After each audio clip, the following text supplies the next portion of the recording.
বৃষ্টিতে বিপর্যয় এবং যেভাবে বাড়ি ভেঙে পড়লো, ধ্বংসস্তূপের তলায় চাপা পড়ে যায় কিশোর। প্রায় 6 ঘন্টা পর ধ্বংসস্তূপ থেকে তাকে উদ্ধার করা হয়েছে। অচৈতন্য অবস্থা আরজিকর হাসপাতালে তাকে নিয়ে যাওয়া হয় এবং তারপর তাকে মৃত বলে ঘোষণা করেন চিকিৎসকরা।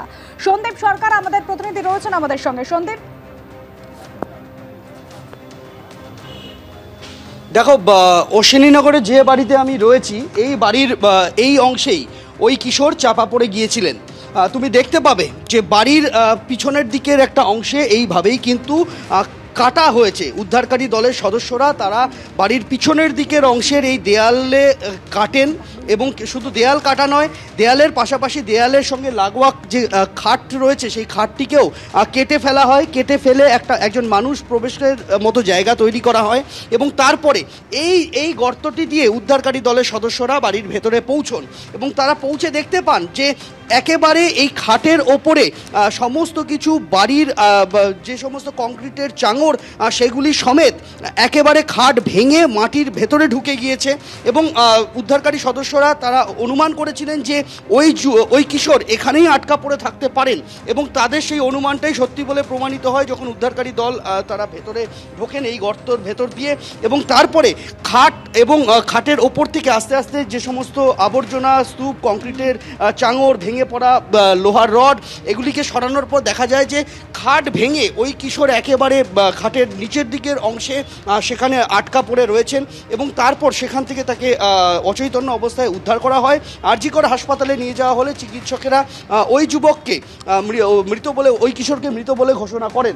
উদ্ধারকারী দলের সদস্যরা যেটা জানিয়েছিলেন যে ওই কিশোরের সঙ্গে তার মায়ের ফোনে কথা হয়েছিল সন্ধে নাগাদ এবং তারপর থেকে তার সাথে আর যোগাযোগ করতে পারা যায়নি। কিশোর যে বাড়ির এই অংশে আটকা পড়ে রয়েছেন মোটামুটিভাবে তারা নিশ্চিত হয়েছিলেন যখন ছেলেটির সঙ্গে শেষবার পরিবারের সদস্যরা কথা বলেন, কিন্তু তারপরে ফোন করলেও আর ফোন বেজে যায়, ফোন কেউ ধরেনি। ফলে সেখান থেকেই অনুমান করা হয়েছিল যে এই খাটের নিচেই চাপা পড়ে থাকতে পারেন এবং সেই মোতাবেক উদ্ধারকারীরা তারা বাড়ির পিছনের দিকের অংশ দিয়ে প্রবেশ করে দেয়াল কেটে খাট কেটে ঘরে ঢুকে সেখান থেকে তার দেহ উদ্ধার করে।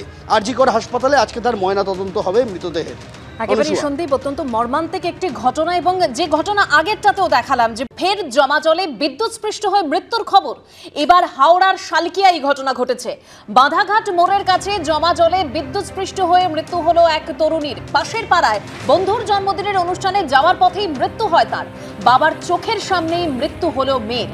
এ বিষয়ে আরো বিস্তারিত কথা বলবো আমাদের প্রতিনিধি সুনীত হালদার আমাদের সঙ্গে সরাসরি এই মুহূর্তে রয়েছে। সুনীত, প্রতি বছর এই সময়টাতে একদম নিয়ম মাফিক এরকম ধরনের ঘটনা ঘটে যাচ্ছে, বিদ্যুৎস্পৃষ্ট হয়ে মৃত্যু হচ্ছে। কি খবর পাচ্ছ, কি জানতে পারছো এখন অবধি? দেখো দেবস্মিতা, এই মুহূর্তে আমরা যেখানটা দাঁড়িয়ে রয়েছি অর্থাৎ শালকিয়া বাদাঘাটের কাছে তাঁতিপাড়া, যেখানে গতকাল রাতে এই মর্মান্তিক ঘটনাটা ঘটেছিল, ঠিক সেই জায়গাটায় দাঁড়িয়ে আছি আমি। আমাদের ক্যামেরা পার্সন শুভেন্দু দাসকে দেখাতে বলবো এই রাস্তা অর্থাৎ তাঁতিপাড়ার এই গলি কিন্তু এখনো জলমগ্ন আছে, প্রায় 1 হাঁটু জল রয়েছে এবং এই জল ভেঙেই কালকে পূরবী দাস নামে বছর 22-এর এক যুবতী তার বোনের সঙ্গে এক বন্ধুর জন্মদিনে যাচ্ছিলেন।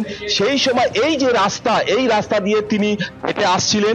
হঠাৎ এই যে দোকান এই দেখাচ্ছি, এই দোকানের সামনে সে বিদ্যুৎস্পৃষ্ট হয় এবং এই জমা জল যে রাস্তা সেখানে ছিটকে পড়ে। এই দোকানের ঠিক সামনে তার উল্টো দিকে বাবার ইলেকট্রিকের সরঞ্জামের দোকান। এই দোকান, তার বাবা ইলেকট্রিশিয়ান তারক দাস, তিনি মেয়েকে এইভাবে পড়ে থাকতে থেকে সঙ্গে সঙ্গে উদ্ধার করতে আসেন এবং তাকেও কিন্তু বিদ্যুৎ পৃষ্ঠটি ছিটকে পড়ে। এই ঘটনার পর সঙ্গে সঙ্গে স্থানীয় বাসিন্দারা ছুটে আসে এবং তারা তাকে বিদ্যুৎ আহত অবস্থায় যখন গোলাবাড়ি থানার এলাকার এক বেসরকারি হাসপাতালে নিয়ে যায়, সেখানে চিকিৎসক মৃত বলে ঘোষণা করে। এই ঘটনার পর গোটা এলাকায় কার্যত শোকের ছায়া নেমে এসেছে এবং স্থানীয় বাসিন্দারা জানাচ্ছেন এই এলাকাতে অল্প বৃষ্টিতেই কিন্তু জল জমে যায়, কখনো গোড়ালি সমান বা কখনো হাঁটু সমান এবং জল 2-3 দিন থাকে। এবং হাওড়া পুরসভার এটা 5 নম্বর ওয়ার্ডের মধ্যে এই যে দোকান, এই যে শাটার, সেখানে কিন্তু পাশেই ল্যাম্পপোস্ট আছে। পুলিশ যেটা মনে করছে প্রাথমিকভাবে সেখান থেকেও কোনো ভাবে ইলেকট্রিসিটি লিকেজ হতে পারে, কোনো তার কেটে নিচে পড়ে থাকতে পারে এবং সেখান থেকেও কিন্তু এই বিদ্যুৎ পৃষ্ঠের সম্ভাবনা রয়েছে এবং এই ঘটনাটা নিয়ে প্রশ্ন উঠছে সুনীত, নজরদারিটা কোথায়?